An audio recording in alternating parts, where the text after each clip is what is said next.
하나님의 말씀은 로마서 3장 23절, 24절 말씀입니다. 우리 한 목소리로 같이 읽겠습니다. 모든 사람이 죄를 범하였음에 하나님의 영광에 이르지 못하더니 그리스도 예수 안에 있는 속량으로 말미암아 하나님의 은혜로 값없이 의롭다함을 얻은 자 되었느니라. 아멘. 사랑하는 성도 여러분, 구원이라고 하는 것은 하나님의 은혜라고 고백합니다. 구원은 하나님의 선물이고, 우리가 이치적으로 선물을 받을 때에 돈을 주고 받는 사람은 없습니다. 선물은 그냥 그저 받는 것입니다. 그래서 선물은 은혜라고 이야기를 하는 거죠. 구원은 하나님의 선물입니다. 그래서 구원은 은혜입니다. 그럼 여러분, 구원을 받는다는 것은 어떻게 해야 구원을 받느냐? 예수를 믿어야 받는다는 거죠. 그럼 예수를 뭘 믿는다는 거냐? 그분의 피가 내 모든 죄를 씻어버렸다, 이것입니다. 구원을 받는 사람은, 죄가 있는 사람은, 죄된 사람은 천국을 못 가요. 죄 씻음을 받은 사람이, 깨끗해진 사람이 천국을 가는 겁니다. 그래서 구원이 은혜라는 것처럼 구원 이꼴은 죄 씻음, 죄 사함입니다. 구원이 은혜인 것처럼 죄 사함도 은혜입니다. 할렐루야. 이걸 꼭 기억하시기를 바랍니다.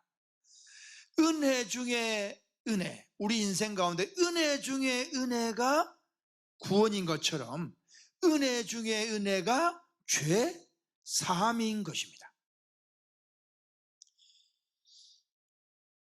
우리가 어떤 일을 하게 되면요, 일을 하고 받는 싹시 있습니다.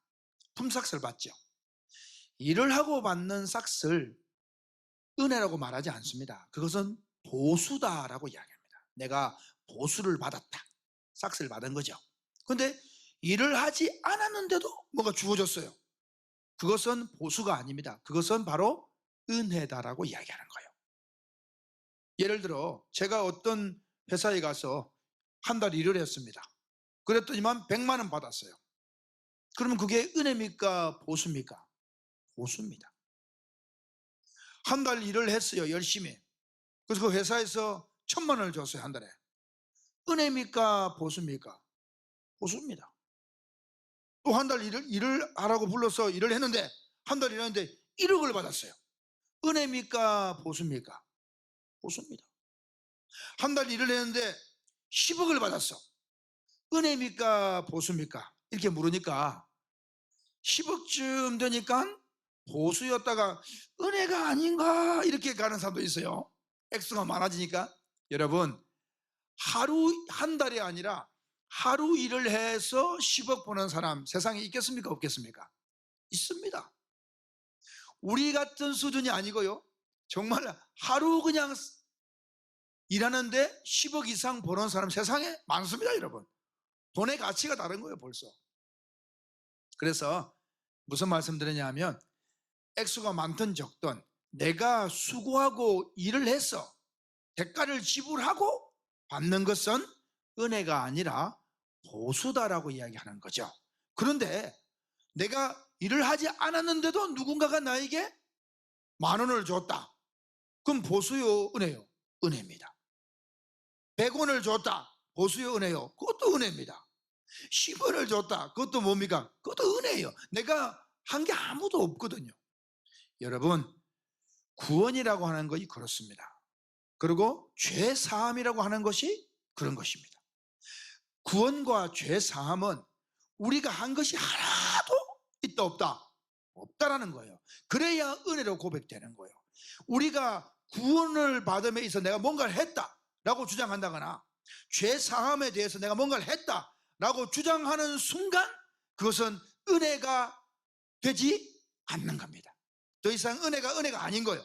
내 노력이고 내 수고고 내 대가요, 보수가 되는 겁니다. 다시 한번 말씀드립니다. 구원과 죄 사함은 전적인 하나님의 은혜입니다. 할렐루야. 꼭 기억하시기 바랍니다. 그래서 은혜와 보수를 설명하는 말씀 가운데에 대표적인 말씀이 로마서 4장 4절 말씀입니다. 우리 한번 로마서 4장 4절 같이 읽겠습니다. 시작.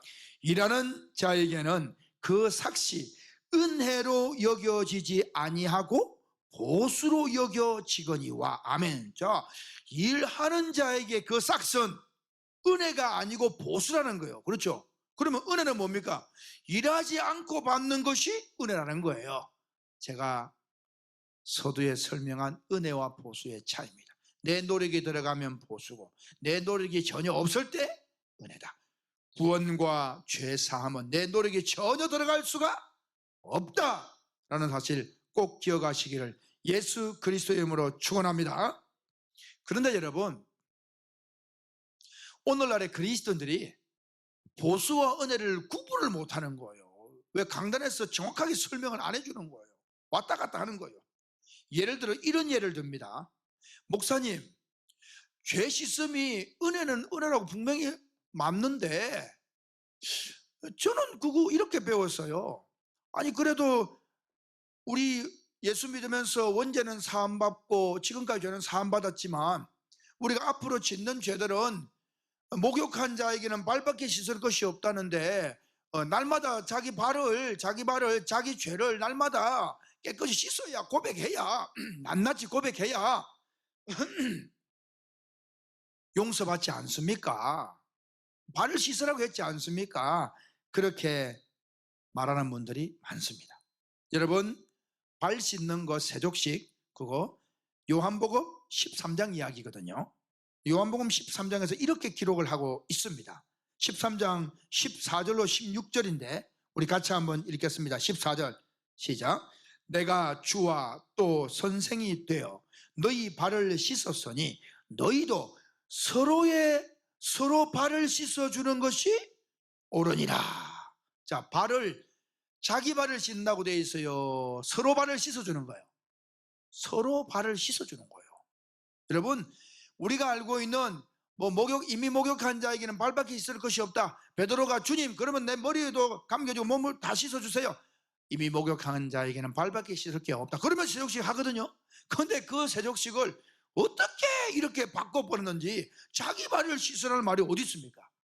내가 주와 선생이 되어 너희 발을 씻은 것 같이 너희도 서로 발을 씻어주는 것이 옳다. 서로의 발을 자기 발 씻는 게 아니에요. 그러면 이 성경대로 할 것 같으면 내 죄를 내가 씻어 없애는 게 아니라 상대의 죄를 내가 고백해서 없애준다, 이렇게 설명돼야죠. 그것도 말도 안 되는 거예요, 사실은. 무슨 말 드리고 싶으냐 하면, 세족식 발 씻는 것은 여러분 죄를 씻고 날마다 죄를 고백하는 그런 내용이 아니에요. 그런데 누가 이걸 가지고 그런 식으로 설교해가지고 사람들이 전부 날마다 자기 죄는 자기 발 씻는 게 어디 있습니까, 여러분? 분명히 아시기를 바랍니다. 이제는 여러분 엉뚱하게 말하면 안 되고 정확한 복음을 전하는 저와 여러분 되어지기를 예수 그리스도 이름으로 축원합니다. 자, 그럼 그 다음에 말씀을 보면 알 수 있어요. 15절에 이렇게 기록합니다. 15절 시작. 내가 너희에게 행한 것 같이 너희도 행하게 하려 하여 본을 보였노라. 주님이 행한 것은 본이라는 거, 본. 그 다음에 그 무슨 본이냐? 16절에 답이 나옵니다. 16절 시작. 내가 진실로 진실로 너희에게 이르노니 종이 주인보다 크지 못하고, 그 다음 뭐라고요? 보냄을 받은 자가 보낸 자보다 크지 못하나니. 그랬어요. 그럼 보낸 자와 보냄을 받은 자가 누굽니까? 보낸 자는 여러분, 우리를 보낸 자가 누굽니까? 하나님 아버지시죠. 뭐하라고? 복음 전하라고. 여러분, 이것은 복음을 전하는 복음 전도의 사명을 말합니다. 다시 말하면 예수님이 제자들의 발을 씻어주는 것은 너희들 이 발 깨끗한 발을 가지고 이 발로 일어서서 걸어라, 달려라. 그래서 여러분, 이사야 52장 말씀에 기쁜 소식을 전하는 산을 넘는 그 발이 아름답다. 그 복된 소식이 뭡니까? 복음을 말하는 거예요.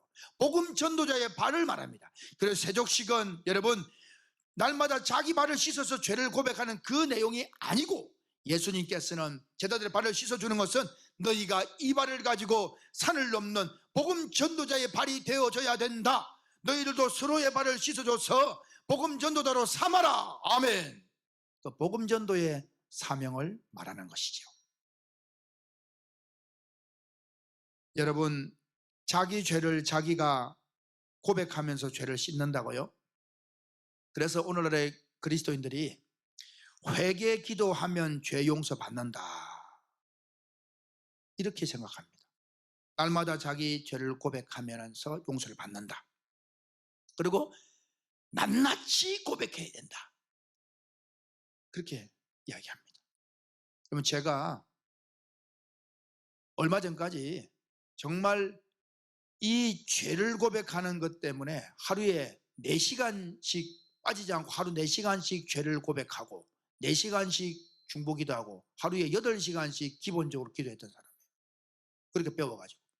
왜? 4시간을 낱낱이 고백해야 되니까. 일어나서부터 지금 기도하는 순간에 낱낱이 해야 되니까. 여러분, 낱낱이 기도하는 것이 가능할까요? 하루도 빠짐없이 그게 가능할까요? 하나님은 우리에게 말씀하시기를 나는 너희 머리털 하나까지 셈받는다 라고 말씀하십니다. 하나님은 우리 머리털 하나까지 세신다는 거예요. 그러면 하나님이 우리 죄를 낱낱이 다 고백하지 않으면 머리털로 세시는데 그걸 기억하지 못하겠습니까? 그럼 우리는요 그냥 하루 생활을 다시 기억하면서 죄를 짓는 순간마다 기도를 해야 돼요. 그래야 여러분 빠지지 않고 다 하죠. 그러니 가다가 잘못하면 바로 그냥 차 세워놓고 그냥 기도해야 되는 거예요. 왜? 놓쳐버리면 그것 때문에 지옥 가니까. 그 기억 못하면 안 되거든요. 빨리 기도해야 되는 거예요. 근데 그 기도하는 모습 보고 경찰이 와서 주차 위반입니다 라고 딱지 끊으면요 경찰과 싸우잖아. 싸우면 또 어떻게 또 기도해야 돼. 왜? 그 싸운 것 때문에 지옥 가니까. 여러분 우리 생활을 못합니다. 그렇게 죄를 하나까지 다 할 것 같으면요 우리가 살아가고 마음 먹는 자체가 죄인데 생활 못합니다. 우리 장로님들이 기도하는 것 중에 하나가 이런 기도들을 많이 하지 않습니까? 예로부터 어떻게 해요? 많은 기도를 대표기도 한 다음에 하시는 말씀이 알고 지은 죄 모르고 지은 죄 다 용서하여 주옵소서 이렇게 기도하더라고요. 그건 저 속으로 생각했습니다. 아니 못 알아 그러면 앞에 뭐 하려고 시간 끌어가면서 이런 죄 저런 죄 고백하냐 이 말이에요. 그냥 다 빼버리고 간단하게 죄라고 하는 것은 알고 지은 죄 모르고 지은 죄가 다죠. 그러면 알고 지은 죄 모르고 지은 죄 용서하여 주옵소서 하고 내려오시면 되지 뭐 길게 뭐 하냐 이 말이에요. 여러분 제가 이 말씀 드리는 것은 알고 지은 죄 모르고 지은 죄 용서하여 주옵소서라고 하면 되느냐 그것도 아니라는 것을 말씀을 드리는 겁니다. 여러분 저와 여러분들의 모든 죄라고 하는 것은 어떤 죄입니까? 저와 여러분들의 모든 죄는 사실 저를 볼 것 같으면 제가 태어나서 지금까지 살아왔죠. 또 언젠가는 죽겠죠. 그러면 제 인생은 태어나서 죽기까지입니다. 그러면 박종민의 죄는 태어나서 지금까지를 과거라고 이야기합니다. 과거의 죄. 지금 현재는 현재의 죄. 앞으로 죽는 날까지의 죄는 미래의 죄겠죠. 그러니까 박종민의 죄는 과거, 현재, 미래 이게 이 죄가 제 모든 죄예요. 그러면 예를 들어서 오늘 제가 예수님을 다 영접을 했다 생각해 봅시다. 오늘 제가 예수님을 믿었어요. 그럼 보통 사람들이 오늘 내가 예수님을 믿으면 오늘 믿는 순간 이때로부터 과거의 죄들은 용서를 받고 앞으로 살아가는 미래에 이제 짓는 죄에 대해서는 낱낱이 고백하면서 살아가야 죄 용서 받는다 이렇게 생각하는 사람 많습니다. 거의가 이렇게 생각해요. 지금까지 지었던 죄들은 예수 믿으면 용서받았고 앞으로는 죄 지을 때마다 고백하면서 용서받아가야 된다라고 생각을 합니다. 그런데 여러분 죄 사함이라고 하는 것은 나를 중심으로 이루어지는 게 아니에요. 죄 사함은 기준은 예수 그리스도인 줄로 믿습니다. 예수님이 2000년 전에 박종민을 위해서 저를 위해서 돌아가신 거예요. 그때 예수님은 저를 알았어요. 저는 몰랐지만 주님은 저를 이미 알았습니다. 태중에 만들기 전에 알았다고 말씀하시죠. 그러면 주님께서 박종민의 죄를 이미 용서를 하신 거예요. 십자가에서. 그런데 제가 믿지 않을 때에는 믿음에 서지 않을 때는 그 십자가의 은혜가 효력을 발생을 못해요. 여전히 죄인입니다. 그러나 제가 믿는 순간에 그 피의 효력이 발생하는 겁니다. 깨끗하게. 할렐루야. 이게 복음이거든요. 구원이고. 자 그러면 여러분 저를 중심으로 생각하면 죄, 과거의 죄, 현재의 죄, 미래의 죄가 있지만 예수님 2000년 전에 십자가를 중심으로 바라보면 제가 보는 제 과거는 2000년 전 예수님이 보실 때에는 미래예요. 제 현재도 2000년 전 예수님이 보실 때는 미래예요. 저의 미래도 2000년 전 예수님이 보실 때는 미래예요. 저를 중심으로 생각하면 과거, 현재, 미래지만 예수님 중심으로는 전부 뭡니까? 미래입니다. 미래. 그러면 제가 오늘 믿을 때에 예수님께서 과거라고 하는 미래와 요 미래는 용서해 주고 요 미래는 남겨놨다. 말 됩니까? 안 됩니까? 안 되는 거예요. 여러분, 이 깨달음을 제가 새벽 기도하는데 하나님께서 10년 전에 은혜를 주신 거예요. 이걸 도표처럼 그려줬습니다. 하나님께서 환상 가운데. 여러분 잘 생각해 보세요. 죄사함은 내가 기준이 아니라니까요. 예수님 기준으로 보면은 제 과거는 과거가 아니에요. 다 미래입니다. 근데 요 미래는 용서해주고 하는 요 미래는 남겨놨다. 말도 안 되는 소리예요. 예수님께서는 내가 믿는 순간에 모든 죄를 다 용서하신 줄 믿습니다. 아멘. 그래서 요한 1서 1장 7절 말씀에 이렇게 기록합니다. 우리 같이 한번 읽겠습니다. 시작. 그가 빛 가운데 계신 것 같이 우리도 빛 가운데 행하면 우리가 서로 사귐이 있고 그 아들 예수의 피가 우리를 모든 죄에서 깨끗하게 하실 것이요. 아멘. 무슨 죄에서? 모든 죄에서. 이 모든 죄라는 것은 여러분들의 과거, 현재, 미래의 모든 죄를 말합니다. 할렐루야. 그걸 꼭 기억하시기를 바랍니다. 사람들은 내가 믿으면 지금부터 과거까지는 용서받았고 앞으로는 내가 뭘 해가면서 용서받아야 가야 된다. 그러면 그게 뭐예요? 그게 자기의 수고죠. 자기의 어떤 대가를 지불하는 거죠. 자기의 노력이죠. 예. 로마서 4장 4절에 뭐라 했습니까? 일하는 자에게는 그 삭시 은혜가 아니고 보수다. 그러면 여러분 죄사함이 보수입니까? 분명히 말씀 서두에 드렸죠. 구원은 은혜입니다. 죄사함은 은혜입니다. 은혜는 내가 하는 것이 전혀 없는데 받아지는 거예요. 죄사함을 내가 막 수고롭게 막 몇십 가지 해야지만 된다? 그건 보수를 말하는 거예요. 그건 성경이 아닙니다. 그거는 세족식을 잘못 설명한 것처럼 지금까지 잘못 믿고 있는 거예요. 복음은 내가 믿는 순간에 과거, 현재, 미래 죄의 문제는 하나님 아버지 앞에서 죄의 문제는 완전히 끝나버린 겁니다. 아멘. 이것이 죄사함의 확실한 복음입니다. 만약에 수고해 간다? 그 사람은 구원 못 받습니다. 그 사람은 절대 구원 못 받아요. 왜? 낱낱이 할 수도 없고 해낼 수도 없어요. 그리고 수고롭게 해서 된다는 것은 복음도 아니에요.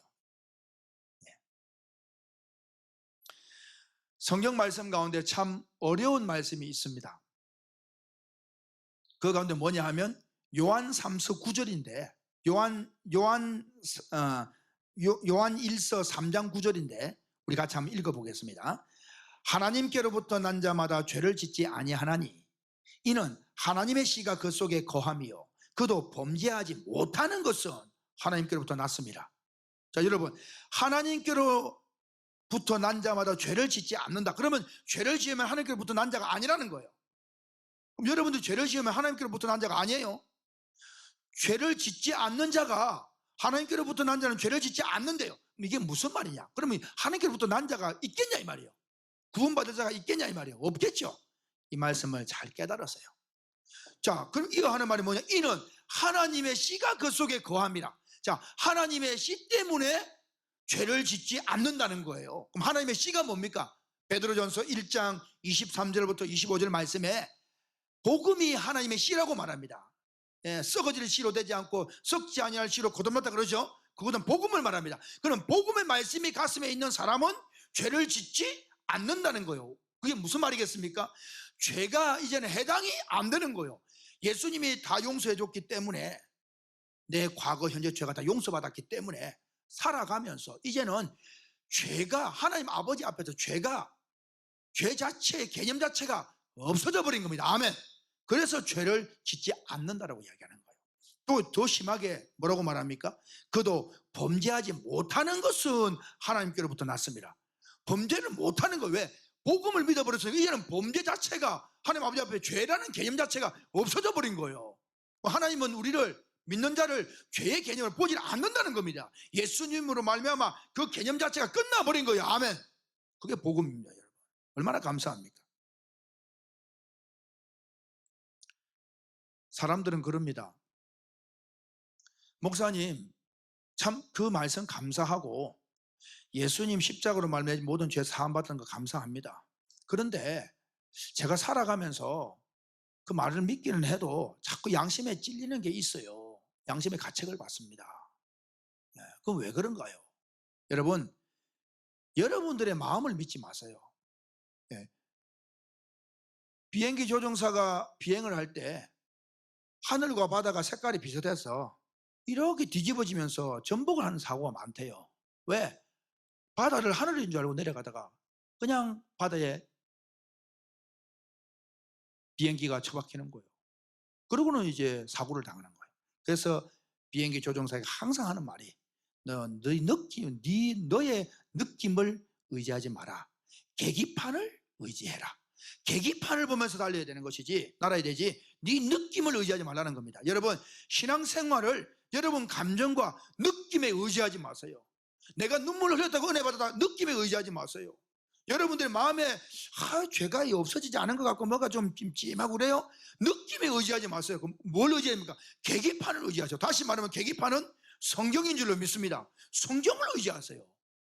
그래서 여러분, 요한 1서 3장 20절에 이런 말씀이 있습니다. 같이 읽겠습니다. 이는 우리 마음이 혹 우리를 책망할 일이 있어도, 다시 말해 양심의 가책을 받아도 이 말입니다. 하나님은 우리 마음보다 크시고 모든 것을 아시기 때문이다. 할렐루야. 하나님은 우리 마음보다 크시대요. 다시 말하면 하나님의 말씀이 우리 마음, 우리 느낌 위에 있다 이 말입니다. 그러면 위에 있는 것을 따라야 되겠죠. 내 마음이 정말 예수 믿으면 죄 다 받은 거야? 지금 뭔가 좀 양심의 가책을 느끼는데, 그게 아니고 약속된 말씀이 더 위에 있습니다. 하나님의 말씀은 우리 양심보다 더 크시다. 할렐루야. 여러분, 말씀에 굳건하게 서기를 예수 그리스도의 이름으로 축원합니다. 오늘 이 말씀을 듣는 분 중에 많은 분들이 이렇게 생각할 수 있습니다. 저 목사 또 값싼 은혜 설교하는구만. 요즘에 그리스도인들을 향해서 뭐라고 말하냐면, 그리스도인들 자체가 그렇게 말합니다. 예수 믿으면 죄사함 다 받는다. 그래서 죄는 다 끝났다. 그러니까 그 은혜는 값싼 은혜다. 값싼 은혜다. 그렇게 이야기합니다. 여러분, 값싼 은혜? 왜 값싼 은혜입니까? 예수님은 생명의 대가를 지불했는데요. 그게 어떻게 값싼 은혜입니까? 그리고 값싼 은혜라는 말을, 이 욕을 먹는 이유는 그리스도인들의 삶이 엉망이기 때문에 욕을 먹는 거예요. 그럼 값싼 은혜를 말하는, 저 값싼 은혜다 값싸게 말하는 그 사람은 뭘 기준으로 그런 말을 하느냐? 여러분, 그것은 저 사람이 구원받고 죄사함 받았다고 하는데, 천국 간다는데 삶은 완전히 엉망이에요. 그러니까 전혀 값싼 은혜가 아니냐고, 저게 무슨 예수 믿는 사람이 천국 갈 사람이, 그렇게 이야기합니다. 다시 말하면 그 사람의 삶을 통해 보고 판단하는 것이지요. 여러분, 저는 말씀드립니다. 여러분들이 살아가면서 죄라고 하는 것을 지었다, 남에게 뭘 잘못했다, 그러면 하나님 아버지 앞에 요즘에 기도하고 회개하고 용서받았다, 그런 게 아니고 직접 가서 잘못한 그 사람에게 사과하고 그 사람에게 지불하고, 그러면서 그 회개를 적극적으로 봐야 됩니다. 그런 회개를 하는 삶을 사세요. 사람과의 관계 속에서는 입만 내가 잘못했습니다 하나님 아버지, 그게 아니고 하나님 아버지 그런 게 다 할 이유도 없고, 사람에게 가서 직접 해결하는, 네가 예물을 드리려다가 형제와 다툰 것이 생각나거든 예물을 두고 가서 화해하고 와서 예배 드리라.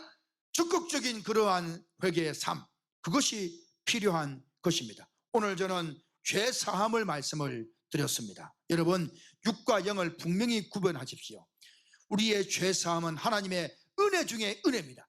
여러분들 육신의 삶에 있어서 다른 사람과의 관계 속에서 하나님의 은혜를 드러내는 일에 있어서는 여러분들이 고백뿐 아니라 철저하게 가서 몸으로라도 그 일을 해야 되는 것은 당연한 것입니다. 구원을 위해서 죄 사함의 확신을 가지고 하나님 아버지 앞에서는 분명한 의인임을 자랑하는 복된 자 되어지기를 주 예수 그리스도 이름으로 축원합니다.